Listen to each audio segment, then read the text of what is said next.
নমস্কার বন্ধুরা, পুপুর রান্নাঘরের আরেকটা নতুন পর্বে সবাইকে স্বাগত জানাচ্ছি। আজকে আমি তোমাদের সাথে যেটা শেয়ার করব সেটা হলো রুই পুদিনা। রুই মাছ কিন্তু সবার বাড়িতেই প্রায়ই আসে, আর একঘেয়ে ঝোল ঝাল খেতে খেতে আমাদের মুখে যখন অরুচি ধরে যায় তখন আমরা এইভাবে বানিয়ে খেতে পারি। ভীষণ সহজ একটা রেসিপি এবং খুব তাড়াতাড়ি হয়ে যায়। তো আমি সবাইকে অনুরোধ করব বাড়িতে এটা অবশ্যই একবার হলেও ট্রাই করতে আর আমাকে জানাতে কেমন লাগলো। আশা করছি এটা প্রত্যেকেরই ভালো লাগবে। নতুন বন্ধুদের অনুরোধ করব, আমার রেসিপি যদি ভালো লাগে তাহলে প্লিজ আমার চ্যানেলটা সাবস্ক্রাইব করে পাশে আসা বেল বাটনটা প্রেস করে আমার পাশে থেকো, আর লাইক কমেন্ট করে প্রত্যেকে জানিও কেমন লাগলো।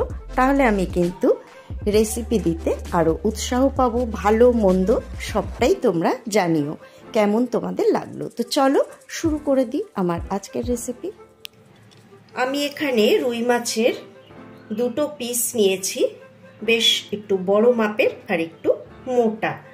তো তোমরা যে কোনো রকম পিস দিয়ে করতে পারো, মাছের মাথা ছাড়া যে কোনো রকম পিস দিয়েই কিন্তু এটা করা যাবে। তো এখন আমি এর মধ্যে দিয়ে দিচ্ছি হলুদ গুঁড়ো আর নুন দিয়ে আমি এটাকে মিনিট 5 রেখে দেব। খুব বেশি রাখার দরকার নেই।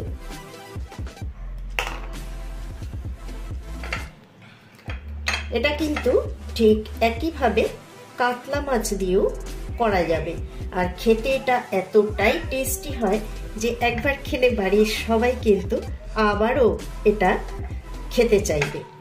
তো চলো, হলুদ নুন মাখানো হয়ে গেছে।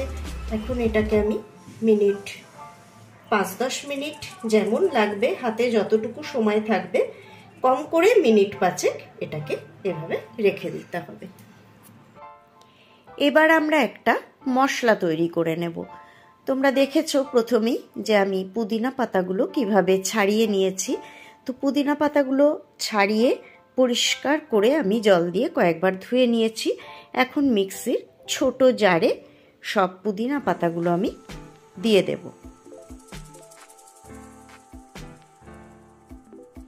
এবার এর মধ্যে দিয়ে দিচ্ছি একটা কাঁচা লঙ্কা।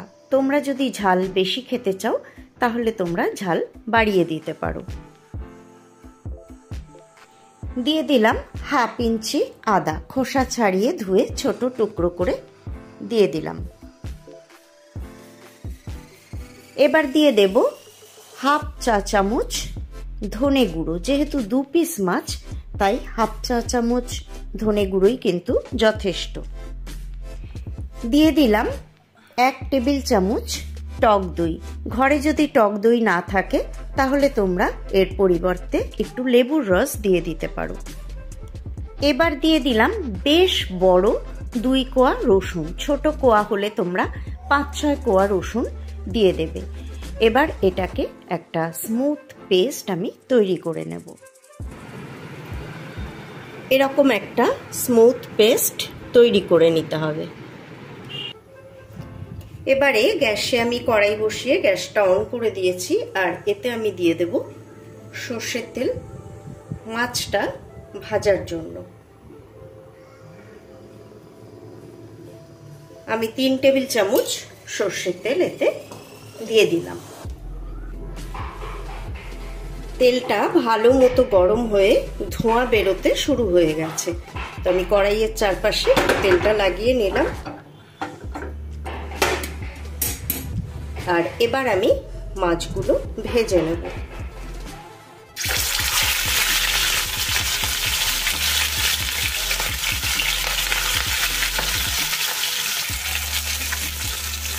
মাছ দুটো ভাজা হয়ে গেছে, এখন আমি তুলে নেব।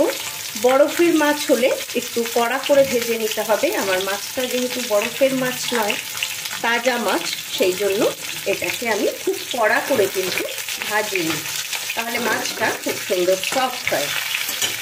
আর বরফের মাছ হলে কড়া করে ভেজে নিতেই হবে। তো আমি মাছগুলো এখন তুলে নেব। মাছ তুলে নেওয়ার পর এই তেলেই আমি রান্নাটা করব। তো এখন আমি এর মধ্যে দিয়ে দিচ্ছি থেতো করে নেওয়া 1/2 ইঞ্চি দারচিনি, একটা এলাচ আর দুটো লবঙ্গ একটুখানি থেতো করে নিতে হবে, তাহলে কিন্তু এটার গন্ধটা ভালো বেরোবে। দিয়ে দিচ্ছি হাফ চা চামচ গোটা জিরে, আর দিয়ে দিচ্ছি ছোট্ট একটা পেঁয়াজ কুচিয়ে রেখেছিলাম সেটা। যেহেতু 2 পিস মাছ, তাই খুব বেশি কোনো কিছুরই প্রয়োজন নেই।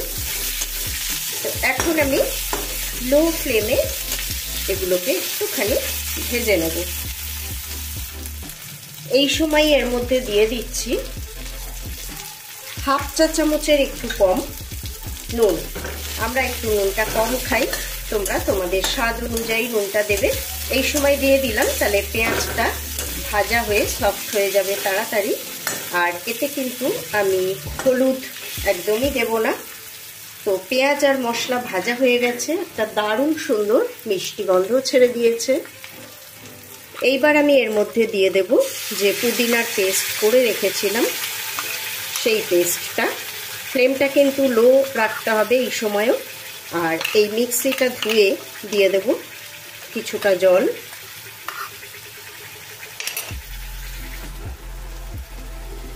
আমি হাফ কাপ জল এতে অ্যাড করে দিলাম।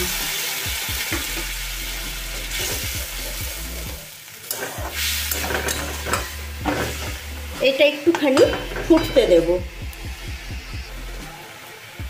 এটা ফুটতে শুরু করেছে, এর মধ্যে আমি এবার ভেজে রাখা মাছটা দিয়ে দেব।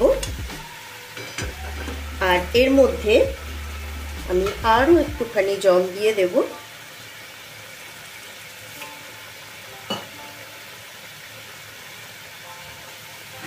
আমি এখানে 1 কাপের 4 ভাগের 1 কাপ জল আরও অ্যাড করে দিলাম, যেহেতু মাছটা এখন রান্না হবে এর সাথে। আর এটাকে এখন আমি ঢাকা দিয়ে লো ফ্লেমে রান্না করব। মাছগুলোকে একবার উল্টে দিচ্ছি।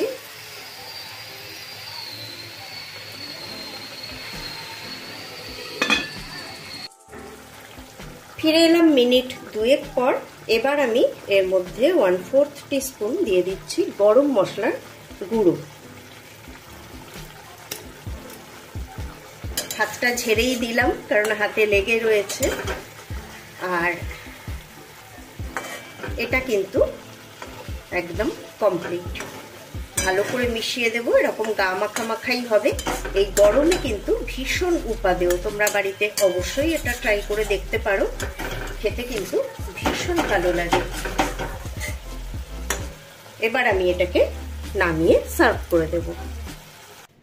বন্ধুরা, রেসিপিটা কেমন লাগলো আমাকে অবশ্যই কমেন্ট বক্সে কমেন্ট করে জানিও।